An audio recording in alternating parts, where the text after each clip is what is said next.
Hello students, आज का जो हमारा टॉपिक है वो है स्टेट्स ऑफ मैटर का।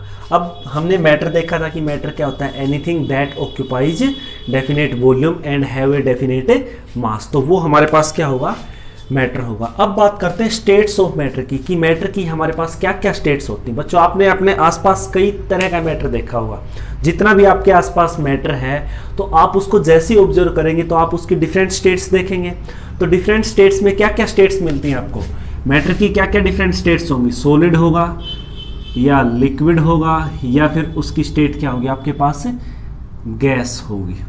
सॉलिड, लिक्विड या फिर गैस, यही स्टेट्स हमें क्या मिलेंगी, मैटर की स्टेट्स मिलेंगी। अब बात करते हैं ये जो स्टेट्स है हमारे पास, ये तीनों स्टेट्स मिलती किसकी वजह से हैं कि भाई मैटर आपका सारे का सारा सॉलिड में क्यों नहीं है, सारा आपका लिक्विड में क्यों नहीं है और सारा आपका गैस में क्यों नहीं है। तो ये जो आपके पास these states of matter arise due to variation in the characteristic of particle of matter. These states arises due to the variation of characteristics of particles of matter। तो जो करेक्टरिस्टिक होंगे पार्टिकल ऑफ मैटर के, जो हमने पिछले lecture के अंदर जो पढ़े थे, तो अगर उनके अंदर वेरिएशन आती हुई जा रही है आपके पास से, तो आपके पास क्या होगा, ये तीनों स्टेट अराइज होंगी उनके वेरिएशन के अकॉर्डिंग कि भैया आपका कितना वेरी कर रहा है, उसी के अकॉर्डिंग आपके पास क्या आती जाएंगी, स्टेट आती जाएंगी। तो आज हम पढ़ेंगे सॉलिड और लिक्विड स्टेट। जो गैसीय स्टेट है वो हम नेक्स्ट लेक्चर में पढ़ेंगे। तो सबसे पहले बात करते हैं, हम सॉलिड स्टेट की बात करते हैं। फर्स्ट है हमारे पास द सॉलिड स्टेट। तो जो आपके पास सॉलिड स्टेट है, इसके अंदर एग्जांपल ले रहा हूं मैं, जैसे पेन ले लिया, कोई बुक ले लिया आपने, कोई वुडन स्टिक ले ली। तो ये सारे आपके पास क्या है, सारे के सारे आपके पास सॉलिड है। पेन भी सॉलिड है, बुक भी सॉलिड है आपके पास। मान लीजिए कोई आप आयरन का टुकड़ा ले रहे हैं, वो भी आपके पास क्या सॉलिड है। या फिर आप क्या ले रहे हैं, कोई निडल ले रहे हैं, निडल भी आपके पास क्या है, सॉलिड है। अब आप इसकी क्या चेक करेंगे, शेप को चेक करेंगे, इन सभी की शेप को। सबसे पहले क्या चेक कर रहे हो आप, शेप चेक कर रहे हो। तो आप एक स्केच लीजिए और एक पेन लीजिए, उस पेन को क्या करेंगे, ऐसे यहां रख के और उसके बाहर से बाउंड्री बनाएंगे, जैसे हम बनाते हैं ना, ऐसे रख के, और इसके बाहर से क्या करेंगे, आप बाउंड्री ड्रॉ करेंगे। फिर आप इनकी क्या करेंगे, शेप चेक करेंगे कि हर एक की आपके पास क्या डेफिनेट शेप आई है, क्या उसकी जो बाउंड्रीज हैं वो डिस्टिंक्ट हैं, या फिर क्या है जो उनकी वॉल्यूम है वो आपके पास क्या फिक्स है। तो हम क्या देखेंगे, हम क्या ऑब्जर्व करेंगे, we observe that all these things have a definite shape. तो all solids have a definite shape, distinct boundaries and have a definite volume। Clear है। तो इन सभी की क्या होगी, हमारे पास डेफिनेट शेप होगी, डिस्टिंक्ट बाउंड्रीज होंगी और हमारे पास क्या होगी, डेफिनेट वॉल्यूम होगी। अब नेक्स्ट बात करते हैं इसकी। ये तो हमने क्या देखा कि भाई इनकी डेफिनेट शेप है, डिस्टिंक्ट बाउंड्रीज हैं, हमारे पास डेफिनेट इनकी वॉल्यूम है। क्या होगा जब आप इनको हैमर्ड करते हैं या पुल्ड करते हैं या ड्रॉप्ड करते हैं, क्या ये आपके पास इजीली कंप्रेस हो जाएंगे बच्चों। तो सेकंड क्या देखते हैं इसकी, ये तो क्या हो गया, शेप एंड यहाँ वॉल्यूम लिख लीजिए, वॉल्यूम का ही पता लग गया आपको यहीं से। अब बात करते हैं कंप्रेसिबिलिटी।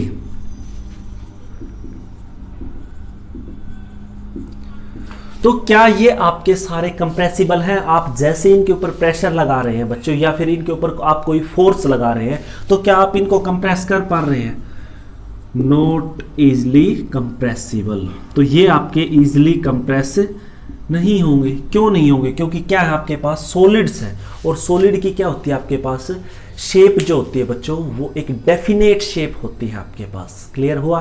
तो इसका मतलब इनकी जो कंप्रेसिबिलिटी है वो क्या है आपके पास, negligible compressibility. So they have negligible compressibility. अब बात करते हैं इनकी जो शेप है वो आपके पास क्या चेंज होगी जब आप इनके ऊपर हैमर का यूज करते हैं या इनको पुल करते हैं या आप इनको ड्रॉप कर देते हैं ऊपर से, जैसे ही आपने छोड़ दिया ड्रॉप कर दिया, तो यहां से क्या होगा, solid have a tendency to maintain their shape. कहा है ना डेफिनेट शेप होती है, तो क्या होगा आपके पास, solids have a tendency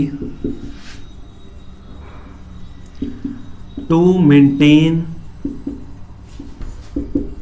there shape. क्यों होगी, इसका रीजन क्या होगा, क्योंकि जब आप सॉलिड के पार्टिकल्स को देखते हैं तो सॉलिड वाले पार्टिकल आपको क्या मिलते हैं बच्चों, एक दूसरे के साथ अच्छे से फोर्सेज ऑफ अट्रैक्शन से आपको क्या मिलते हैं, वो स्टैक्ड मिलते हैं। क्लियर है, तो इसका मतलब सॉलिड आपका क्या होगा, जैसे ही आप कोई आउटसाइड फोर्स लगा रहे हैं तो आउटसाइड फोर्स लगाने के बाद क्या होगा, इनकी जो शेप है वो इतनी इजी चेंज नहीं होगी। लेकिन जब आप इनके ऊपर क्या कर देते हैं, हाई फोर्स लगा देते हैं, सॉलिड में ब्रेक, सॉलिड आपके ब्रेक भी हो सकते हैं, कब, अंडर वेरी हाई फोर्स। क्यों, क्योंकि इसकी शेप को चेंज करना तो क्या है, इतना इजी है नहीं। सॉलिड्स में ब्रेक अंडर फोर्स, क्यों, क्योंकि because its shape can't be changed easily. जो इसकी शेप है उसको इजिली आप क्या नहीं कर सकते हो, चेंज नहीं कर सकते हो। तो इसका मतलब ये क्या है, आपके पास सॉलिड्स क्या हैं, रिजिड हैं। So that's why I am saying that solids are rigid. देखिए अब सॉलिड के कुछ एक और एग्जांपल लेते हैं, जैसे हम बात करते हैं रबर बैंड की बात करते हैं, तो क्या रबर बैंड की शेप को आप चेंज नहीं कर सकते। सबसे पहले तो क्या रबर बैंड आपका सॉलिड है, हाँ बिल्कुल सॉलिड है, तो क्या आप इसकी शेप को चेंज नहीं कर सकते जब आप इसको क्या करेंगे, स्ट्रेच करेंगे। क्लियर है, तो अगर आप इसको स्ट्रेच कर रहे हैं तो क्या इसकी जो शेप है वो चेंज नहीं हो जाती, हो जाती है बच्चों। क्यों, क्योंकि जैसे आपने इसके ऊपर फोर्स लगाया, फोर्स लगाते ही क्या होगा, ये rubber band, when we are applying force, तो आपका रबर बैंड क्या होगा, स्ट्रेच हो जाएगा। और जैसे ही आप उस फोर्स को रिमूव करेंगे, फोर्स रिमूव, तो आपके पास क्या हो जाएगा, रिगेनिंग ऑफ शेप हो जाएगी, यानी कि वो आपकी शेप दोबारा से उसी जो ओरिजिनल आपके पास जो शेप थी उसको क्या कर लेगा, दोबारा रिगेन कर लेगा। अब बात करते हैं शुगर एंड सोल्ट की।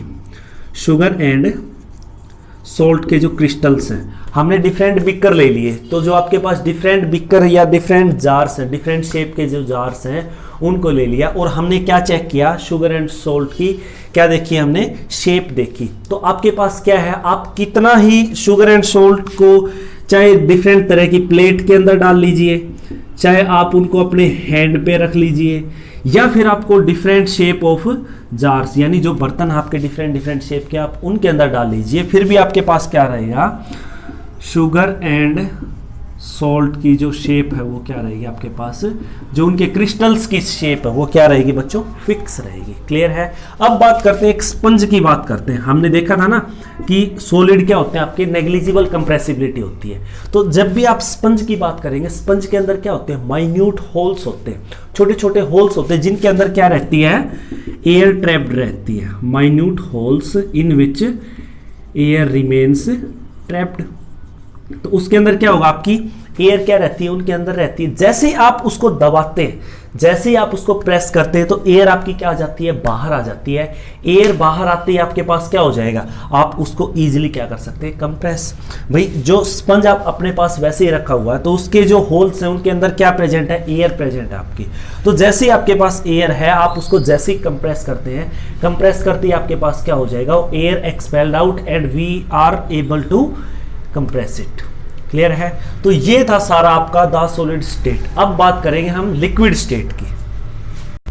अब बात करते हैं जो हमारे पास सेकंड स्टेट आएगी, लिक्विड स्टेट की। देखिए हमने वहां किस किस के एग्जांपल लिए थे, सॉलिड स्टेट के अंदर हमने सॉलिड के एग्जांपल लिए थे। अब लिक्विड स्टेट के अंदर हम किसके एग्जांपल लेंगे बच्चों, लिक्विड्स के एग्जांपल लेंगे। जैसे वाटर हो गया आपका, कुकिंग ऑयल हो गया, कोल्ड ड्रिंक्स होगी, ये सारे आपके पास क्या है, लिक्विड के एग्जांपल। आप और भी ले सकते हैं इसके अलावा, जैसे आपके पास मिल्क हुआ, जूस हुआ, कोई और ऑयल हुआ आपके पास, ठीक है। तो ये सारे किसके एग्जांपल हैं हमारे पास है, ये हमारे पास सारे लिक्विड के एग्जांपल हैं। अब बात करते हैं कि हमारे पास जो लिक्विड के एग्जांपल हैं, अगर आप इनको क्या करते हैं, शेप की बात करेंगे सबसे पहले। तो अगर क्या होगा, अगर आप इनको क्या करेंगे, अलग अलग डिफरेंट शेप के कंटेनर में रखेंगे, तो अगर आप इनको डिफरेंट शेप के कंटेनर के अंदर रखते हैं इन सभी को, तो आपके पास क्या आएगा, उनकी शेप भी, ये जो लिक्विड है आप जिस शेप के अंदर रखोगे तो उसी शेप को क्या कर लेंगे, अटेन कर लेंगे। So they do not have definite shape. भाई आपने अगर उसको कटोरी के अंदर रख दिया है तो कटोरी की शेप आ जाएगी उनकी, अगर आपने उनको ग्लास के अंदर रख दिया है तो ग्लास की शेप आ जाएगी। क्लियर है। अच्छा, सेकंड बात करते हैं, अगर हम इनको फ्लोर के ऊपर, if we split the liquids on floor, तो क्या होगा, आपने जैसे इसको फ्लोर के ऊपर स्प्लिट कर दिया है, तो फ्लोर के ऊपर स्प्लिट करते ही क्या होगा भाई, उसकी कोई भी आपके पास डेफिनेट शेप तो होगी नहीं, लेकिन जो आपके पास वॉल्यूम रहेगी वो क्या रहेगी, डेफिनेट। वॉल्यूम अभी भी उतनी है जितनी पहले थी, तो इसका मतलब दे हैव डेफिनेट वॉल्यूम। आप चाहे उसको किसी और बिकर के अंदर डाल के देख लीजिए, आप बिकर वाला एग्जांपल भी ले सकते हैं डेफिनेट वॉल्यूम के अंदर, कि आप क्या करें भाई, आपने 50 ml कोई कुकिंग ऑयल ले लिया, आप उसको किसी और के अंदर डालेंगे तो उसकी वॉल्यूम अभी भी डेफिनेट ही रहेगी अपने पास। क्लियर हुआ। तो आपके पास इसकी वॉल्यूम चेंज नहीं होगी, वॉल्यूम तो हमेशा क्या रहेगी, इसकी फिक्स रहेगी। लेकिन जब शेप की बात करते हैं तो शेप अपने पास क्या हो जाएगी, डिफरेंट शेप हो जाएगी। And they take up the shape of the container in which they are kept. ये हमेशा याद रखना है, जो लिक्विड होंगे they take up the shape of container in which they are kept. तो जिसके अंदर वो रखे जाते हैं, जैसे शेप के कंटेनर के अंदर आप उनको डालेंगे तो उनकी क्या हो जाएगी, शेप वैसी ही हो जाएगी बच्चों हमारे पास। क्लियर है। एक और बात करते हैं कि क्या आपके जो लिक्विड हैं क्या वो फ्लो करते हैं। हाँ बच्चों, फ्लो करते हैं। और क्या वो रिजिड हैं, रिजिडिटी चेक करते हैं, नॉट रिजिड। और दे इजली फ्लो। अगर फ्लो करते हैं तो हम इनको क्या बोल सकते हैं, फ्लूइड्स बोल सकते हैं। जो जिनकी फ्लो करने की टेंडेंसी होती है they will be called fluid. अब बात करते हैं डिफ्यूजन की। देखिए हमने ये डिफ्यूजन जो था मैंने सॉलिड में इसीलिए नहीं बताया कि यहां पर क्या करेंगे, दोनों का कंपैरिजन करके यहां अच्छे से समझ में आ जाएगा। अब डिफ्यूजन की बात करते हैं। देखिए जो आपके सॉलिड और लिक्विड हैं ये डिफ्यूज होंगे कौन सी स्टेट के अंदर, लिक्विड के अंदर। दोनों के दोनों क्या होंगे, डिफ्यूज होंगे। कैसे, एग्जांपल बताता हूं मैं। हमने पीछे एग्जांपल किया था कि आपने सॉलिड क्या लिया था आपका, या तो पोटेशियम परमैंगनेट के क्रिस्टल लिए थे या कॉपर सल्फेट के क्रिस्टल लिए थे और उनको वाटर के अंदर डाला था, तो उसके जो कॉपर सल्फेट के पार्टिकल्स थे वो सारे उस लिक्विड के अंदर क्या हो गए थे, डिफ्यूज हो गए थे आपके पास। क्लियर है। अब लिक्विड इन लिक्विड वाला हमारे पास क्या एग्जांपल था, हमने एक बिकर लिया था बच्चों, उस बिकर के अंदर हमने क्या डाला था, वाटर डाला था, और उस वाटर के अंदर दूसरा लिक्विड क्या डाला था आपने, लिक्विड इन लिक्विड है ना भाई, लिक्विड ही आपका लिक्विड के अंदर डिफ्यूज हो रहा है। यहाँ सॉलिड आपका लिक्विड के अंदर डिफ्यूज हो रहा था। सॉलिड क्या था, copper sulphate, CuSO4 copper sulphate होता है, ये सॉलिड क्रिस्टल थे। यहां लिक्विड क्या ले रहे हैं हम, ब्लैक इंक ले रहे हैं। तो उस ब्लैक इंक को अगर आप इस वाटर के अंदर डालेंगे, यहां भी क्या आपका वाटर है, तो अगर आप इनके अंदर डालेंगे ब्लैक इंक को, तो जो ब्लैक इंक वाले पार्टिकल्स हैं वो सारे क्या हो जाएंगे, वाटर के अंदर आपके डिफ्यूज हो जाएंगे। इसका मतलब यहां क्या है, आपका डिफ्यूजन हुआ है। क्लियर है। अब बात करते हैं थर्ड, क्या आपका गैसियस भी डिफ्यूज होगा लिक्विड के अंदर, बिल्कुल डिफ्यूज होगा बच्चों। क्यों, क्योंकि गैस क्या है आपकी, मान लीजिए जैसे ही हम बात करते हैं एटमॉस्फेयर के अंदर आपके पास कौन कौन सी गैसेज हैं, ऑक्सीजन है, कार्बन डाइऑक्साइड है। तो ये वाली जो आपके पास गैसेज हैं, ऑक्सीजन हुई, CO2 होती है, कार्बन डाइऑक्साइड, तो ये आपकी गैसेज हुई। तो ये गैसेज आपकी क्या मिलती हैं आपको, वाटर के अंदर मिलती हैं। So these gases are essential for survival of aquatic animals, जो आपके पानी के अंदर रहने वाले जो भी एनिमल्स हैं उन सभी के लिए ऑक्सीजन और CO2 क्या रहती है, आपकी रिक्वायर्ड रहती है। तो इसीलिए आपका गैस भी किसके अंदर डिफ्यूज हुई मिलती है, हमें लिक्विड के अंदर डिफ्यूज हुई मिलती है। अब बात करते हैं रेट ऑफ डिफ्यूजन, कि आपका जो रेट ऑफ डिफ्यूजन है वो किसके अंदर ज्यादा होगा, सॉलिड वालों के अंदर ज्यादा होगा या फिर लिक्विड वालों के अंदर ज्यादा होगा। तो जो आपका रेट ऑफ डिफ्यूजन है लिक्विड के अंदर, rate of diffusion in liquids is more than that of solid. देखिए डिफ्यूजन आपका सॉलिड्स के अंदर भी हो रहा है। अब सॉलिड के अंदर जो डिफ्यूजन होगा वो बहुत ही कम डिफ्यूजन होगा। क्यों होगा आपके पास बहुत कम डिफ्यूजन, क्योंकि आपके पास जो सॉलिड के पार्टिकल होते हैं वो क्या होते हैं, अपनी जगह पे फिक्स रहते हैं। क्लियर है, वो फिक्स रहते हैं। लेकिन आपके जो लिक्विड वाले हैं वो मैंने यहां बताया था क्या करते हैं, वो दे इजली फ्लो। अगर वो फ्लो कर रहे हैं तो फ्लूइड्स हैं, तो फ्लो करने की वजह से उनके पार्टिकल क्या कर सकते हैं, अपनी जो पोजीशन उसको चेंज कर सकते हैं, और उसी की वजह से डिफ्यूजन हमारे पास क्या होगा, सॉलिड की बजाय किन में ज्यादा होगा, लिक्विड के अंदर। और सॉलिड के अंदर डिफ्यूजन होगा आपका, लेकिन वो क्या होगा, very very slow process, that will be a very slow process compare to the liquid case. ठीक है भाई, जो लिक्विड का केस ले रहे हैं उसके अंदर आपके पास क्या मिलता है, आपको ज्यादा डिफ्यूजन मिलता है। क्लियर है। अब ये क्या होगा, जो पार्टिकल, अगर आपसे कोई रीजन पूछे why there is the rate of diffusion in liquid is more than that of solid, तो आप इसका सीधा सा रीजन क्या देंगे, ड्यू टू, देखिए जो जब भी आपसे ये कहा जाए आप सॉलिड की बजाय लिक्विड के अंदर या फिर लिक्विड की बजाय गैस के अंदर बताएं, तो आप यहां पर क्या लेंगे, आप पार्टिकल्स की मूवमेंट को लेंगे। तो इसका मतलब due to more freely movement of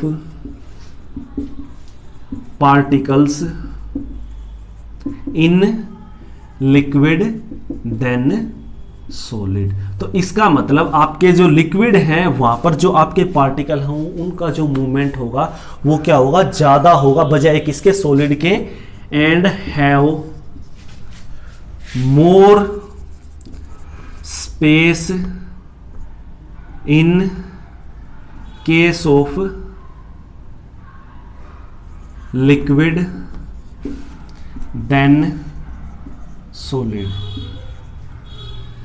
in particles आएगा बच्चों, इन पार्टिकल, जो पार्टिकल्स हैं उनके बीच में जो स्पेस होगा लिक्विड के केस में वो ज्यादा होगा किसकी बजाय, आपका सॉलिड की बजाय। और इसी वजह से आपके पास क्या होगा, जो रेट ऑफ डिफ्यूजन है, डिफ्यूजन का मीनिंग यही है ना कि एक मैटर के पार्टिकल आपके दूसरे के अंदर इजीली क्या हो जाए, मिक्स हो जाए। जैसे इंसेंस स्टिक का हमने एग्जांपल लिया था कि अगरबत्ती को आप अगर क्लास के एक कोने में बिना जलाए हुए छोड़ देते हैं तो आपको बहुत ही पास जाना पड़ता है। ठीक है, तो लेकिन अगर हम उसको जला के छोड़ देंगे तो जला के छोड़ने के बाद क्या होगा, हमारे पास पूरे क्लास के अंदर उसकी जो स्मेल है वो इजीली स्प्रेड हो जाएगी due to the case of diffusion. Clear है बच्चों। तो ये थी हमारे पास दो स्टेट्स, जो थर्ड स्टेट है वो हम नेक्स्ट लेक्चर में पढ़ेंगे। Thank you.